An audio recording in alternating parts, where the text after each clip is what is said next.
Ever been hiking? So we got, sometimes if you go hiking, you'll see little stacks of rocks. They're called cairns or nookshuks as trail markers. We have some of those things out here too. We got little stacks of rocks. Let us know where to make turns, basically. So I got my little tricks to find my way around too. But the big thing is that they don't allow us to go out unless we really know the route. 我刚刚想要拿一个大块的，哦， Not 不 sure 要 we 啦 know，that 拿 we 那 went 么大 somewhere we weren't supposed to, right? 你要我抱个大块，然后搬上去的。 You're welcome to head back and grab a seat when you're ready, and we'll. 你要我拿大块的吗？ 不用。 Congratulations, you just suffered some of these trash from about 70 years ago. This is all salt they couldn't sell back in the day, so they just left it down here for us to collect food. Dig it through the trash.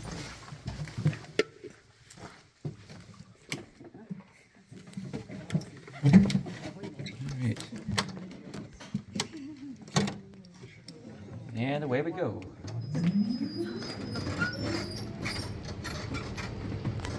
If you do go out in your dark ride, you'll be given the same instructions, but to take care of your salt rock or rocks, when you get home, you can take your salt rock and rinse it quickly with water, knocking loose certain dust from it.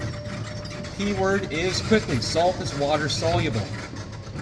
Leave it to dry for over a day on a paper towel, old rag, you so choose. Then, if you would like to, you can seal your rock with clear enamel spray. To seal it, give some shine. You don't have to, though.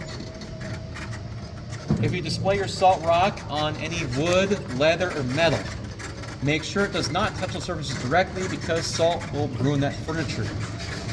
So display your salt rock on a plate or a mirror. As long as it won't touch wood, leather, or metal directly for a long time, it should be okay. If you have a neighbor you don't like, put your salt rock in their flower garden. They'll kill the plants and the grass around it. If you don't like your fish, put your salt rock in your fish tank. Kill all your fish too.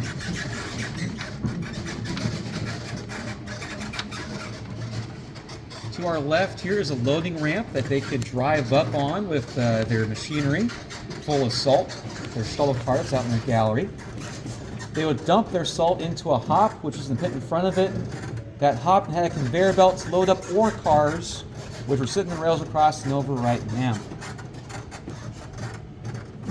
We've also got a second track, that way that miners could bypass. If there's miners kind of stuck here loading up ore cars, they could get by pretty quickly.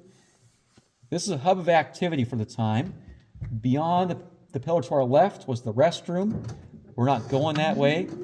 We're going to the break room to our right.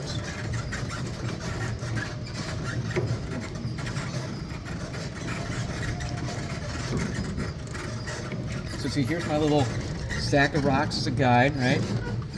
I know I'm going the right way. No stack of rocks.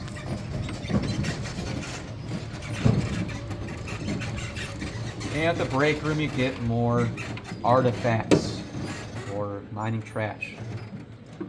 There is a half-eaten sandwich in its wax paper right there. I would dare you to lick it, but I don't think I should. I want to know why there's no smells here. Why there's no smells, as far as like related to the trash, basically. So a lot of that is that your senses are overwhelmed by the smell of salt. That and they wouldn't bring stuff down here that would really, kick up a smell. And it also just gets buried in salt over the years with dust, so it preserves it and it doesn't really stink. There's also, generally there's no trapped gases or anything else that could smell down here. It's all salt. But for the big thing is that your nose right now is it's inundated with salt right now. So that's all you can smell anyway. Now there's only one glass jar out here, and it's a Welch's grape juice jar. Right here. Now, on the rock somewhere out there too is a pamphlet for the Reno County Community Chest. They put this little pamphlet in with the miner's paycheck to kind of encourage them to donate to some local organizations. One charity was for the Penny Ice Fund. This is before you had refrigerators. You had an ice box at home to keep your food cool. So you would buy ice from a factory and they would deliver it to you. Miners could donate or recycle their glass bottles to donate to the Penny Ice Fund here. just so happens Emerson Carey, who owned this mine, also owned an ice factory. We got a little bit of kickback from miners' generosity there too.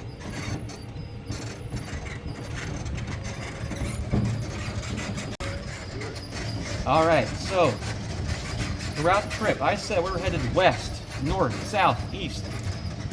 We made lots of turns out here, so when it comes to a stop, you got a 1 in 4 shot getting the right answer of what direction we're going.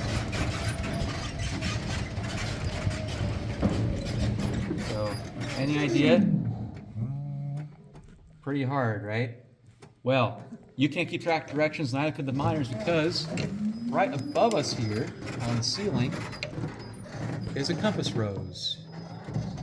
So there you go. You could have cheated when I asked that question.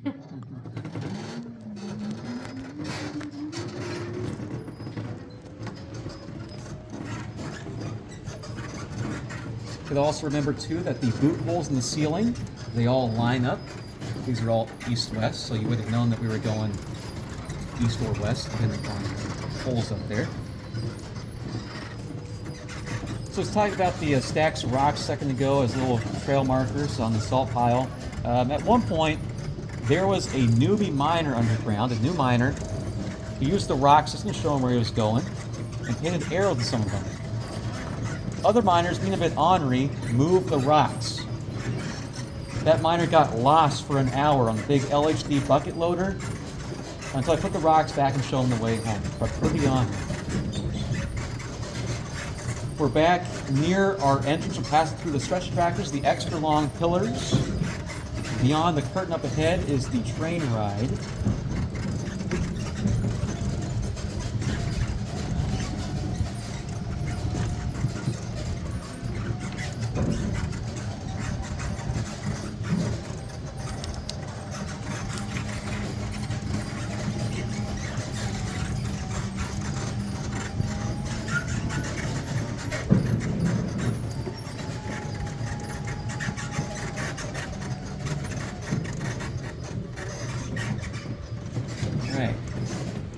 Got your lights on, be looking around, observing the area, and also take a big whiff of the air. You're going to smell something different. Smells like soot or smoke, right? So to our left here is what remains of an oil-cooled electrical transformer, right? So the miners say they went home one night and this caught itself on fire. It burned all night long. They got back next day and it was all put out. Not for depositing all this soot everywhere. Now, there's a saying. If you see fire or smoke, stay low, stay alive. That's where the clean air is. If we look up ahead here, to our left, you can see along the stress tractor here, clean air at the bottom, smoke and soot at the top. So, you've got the plasticity of salt. Salt can bend. Pillars push down the floor, and the floor bends up around them, like sticking your thumb into a ball of clay. Actually, pillars like these, then, means extra big floor heaves.